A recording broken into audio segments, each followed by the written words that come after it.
Okay, quadratic expressions are in this form. The a, b, and the c represent numbers that are these two coefficients, and this is a constant. And for these trinomials, a is going to equal 1, which is the easiest kind of factoring. So a big reminder is that this is basically the opposite of multiplying two binomials. Some of you might know that as foiling. So we're going to always check using foiling. So what we need to do is we need to see when a is 1, which it is in all of these problems, we're going to look at c, and we're going to find factors of c that add up, or if it's negative, like down here we're going to see subtract, that add up on this one to equal b. So it's factors of c that add or subtract to equal b. So factors of 5, well, 5 is prime. There's only two factors of 5, 5 and 1. So I ask myself, does 5 plus 1 equal 6? Yes, it does. So I know that in the last spots, I'm going to have a 5 and 1, because 5 times 1 equals 5. In the last spots in the two binomials that you're multiplying together have to equal the last term, or the c, of the quadratic trinomial. In the first two spots, I have to get two things that multiply to get x squared. Well, that's usually pretty easy in a quadratic, because if a is 1, x times x is what equals x squared. And now I'm going to see, since this was plus and this was plus, I know that two things that multiply to get a positive and add to get a positive, they both have to be positive. But you always want to check.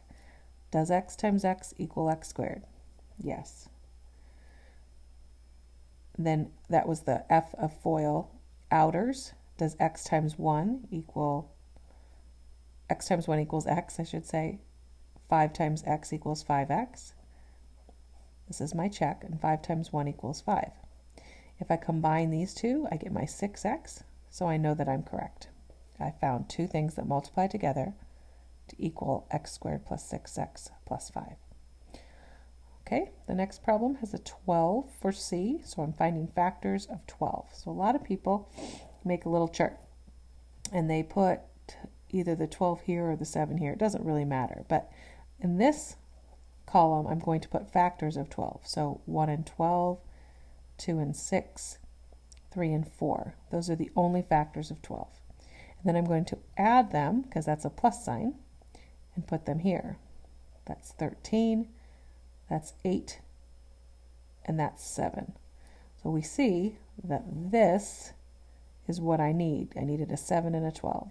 So I come over here, and I know that in these two spots, I need to get a y squared when I multiply those two, so that's y times y. And these two, I have to use these two factors that I chose over here, the 3 and the 4. And again, they're both plus, plus, so then I know I need a plus, plus here. To check it, does y times y equal y squared? Yes, it does. Does 3y plus 4y equal 7y? Yes. And does 3 times 4 equal 12? Yes. So it's our check. We know we're right. So the nice thing about these is you can always know 100% that you're correct if you just check it. So moving on to this one. I need to find two factors of 10 that add up to negative 7. Now notice I'm multiplying and getting a positive, but I'm adding to get a negative. So you have to be careful with that. The only way to multiply and get a positive and add to get a negative is if both factors are negative. So when I do my factors, I'm going to say negative 1 times negative 10 and negative 2 times negative 5. This adds up to negative 11, and this adds up to negative 7. So it must be this one. So now I know I have z and z, and my two factors that I chose over there are minus 2 and minus 5. And I really do my check right here. If you make this little chart, you don't always have to check here because it should be right, but it's not a bad idea to always check. Z times z is z squared, negative 2z plus negative 5z is negative 7z, and a negative 2 times a negative 5 is positive 10.